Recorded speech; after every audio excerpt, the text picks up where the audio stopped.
আমি মনে করি যে এখানে বড় বৃহৎ দুটো শক্তিরই লড়াই হয়েছে। তো দুটো শক্তি চেষ্টা করেছে যে যার ইশতেহারগুলো বা যে যার আগামী এক বছরে ক্যাম্পাসে কি করবে সেই ইশতেহারগুলো ছাত্রদের সামনে উপস্থাপন করার।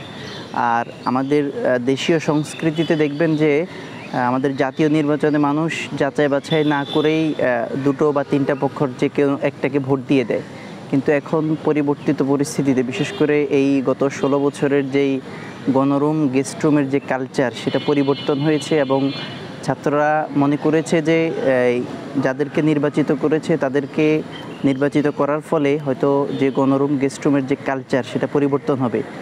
আর আপনি যাদের বিষয়ে প্রশ্ন করলেন যে ছাত্রদলকে কেন দেয় নেই, এই ঢাকা ইউনিভার্সিটির এই সজাগ বা সচেতন ছাত্র সমাজ বা ছাত্রছাত্রীদের যেই বৃহৎ একটা অংশ তারা মনে করেছে যে হয়তো ওদেরকে ভোট দিলেও গণরুম গেস্ট রুমের কালচার হয়তো ফিরে আসতে পারে।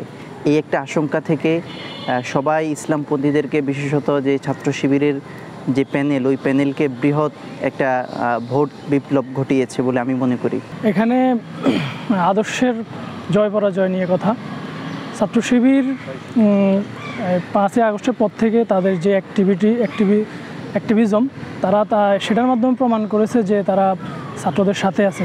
আর আরেকটা বিষয় হচ্ছে ছাত্রদলের যেই পরাজয় সেটা আমরা যদি বলতে যাই সেটা হচ্ছে এই দীর্ঘদিনের যে গণরুম গেস্ট রুমের কালচার, এই ভয়ের থেকে ছাত্রদলের থেকে মুখ ফিরিয়ে নিয়েছে আমরা বলতে পারি। তার কারণ হচ্ছে ছাত্রলীগ যেই গণরুম গেস্ট রুম এবং জুলুম নির্যাতনের কালচার চালিয়ে গেছে তার প্রভাব ছাত্রদলের উপর পড়েছে। সেটা কীভাবে হতে পারে? সেটা হলো বিএনপি যে 2001 সাল থেকে 2006 সাল পর্যন্ত ক্ষমতায় ছিল, তখন তাদের ছাত্র সংগঠন পাওয়ারে ছিল। সব মিলিয়ে ছাত্ররা মনে করছে তারা যদি আবারও এই পাওয়ারে আসে তাহলে ছাত্রদের উপর ওই ছাত্রলীগী স্টাইলেই গণরুম গেস্ট রুম কালচারটা আবার চালু হতে পারে। এই জন্য তারা ছাত্র শিবির সংগঠন জামাত ইসলামী যেহেতু ক্ষমতায় আসে নাই, ছাত্র শিবিরও ক্ষমতায় আসে না, এই জন্য তারা ছাত্র শিবিরকে অন টেস্ট হিসাবে টেস্ট করে দেখলো যে ছাত্র শিবির কেমন করতে পারে, তাদের পারফরমেন্সটা কী হয়, সেজন্য তারা ছাত্র শিবিরকে বেছে নিয়েছে। এটা সাধারণত এটা যখন ওই যে আমরা ছোটোকালেও দেখতাম যে খেলায় যখন কেউ হেরে যায় তখন বলে যে আম্পায়ার বা ওই রেফারি যিনি থাকেন উনি পার্সিয়ালিটি করেছেন। তো এটা স্বাভাবিক, এটা একটা আমাদের কমন কালচার।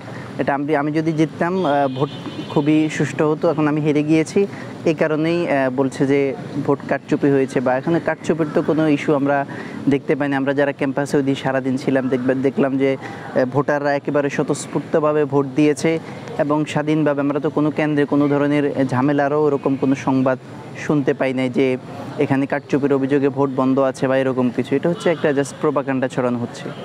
পরাজয়ের কারণ যেটা আমরা বলতে পারি সেটা হচ্ছে দীর্ঘদিন আওয়ামী লীগ ক্ষমতায় থাকার কারণে ছাত্রদলের যে ক্যাম্পাসে আধিপত্য, এটার কারণে ছাত্রদল তাদের যেই অ্যাক্টিভিজমটা দেখাতে পারে নাই।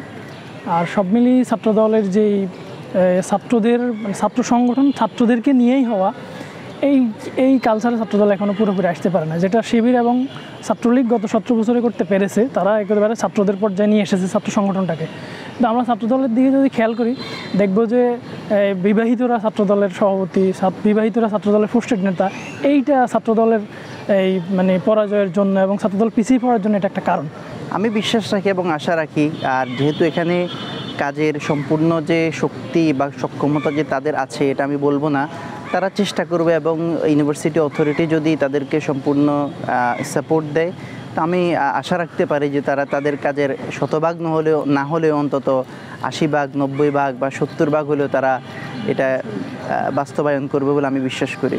স্বতঃস্ফূর্তভাবে ছাত্রছাত্রীদের অংশগ্রহণ ছিল এবং সবাই নিজেদের পছন্দের প্রার্থীকে ভোট দিতে পেরেছে বলে আমি মনে করি। এবং আমি ক্যাম্পাসে ছিলাম তো আমি তাই দেখেছি যে প্রত্যেকের পছন্দ অনুযায়ী প্রার্থীকে ভোট দিয়েছে।